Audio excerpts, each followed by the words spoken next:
कोल्हापूरमध्ये जिल्हाप्रमुखपदी रविकिरण इंगवले यांच्या नियुक्तीनंतर पक्षात मोठा गदारोळ झाला।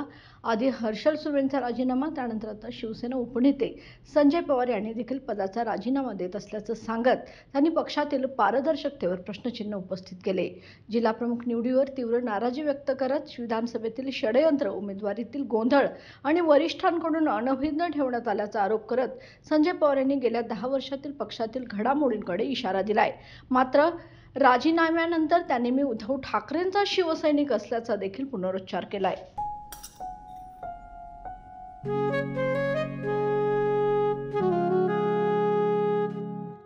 बाबा, आज येताना बासुंदी घेऊन या ना।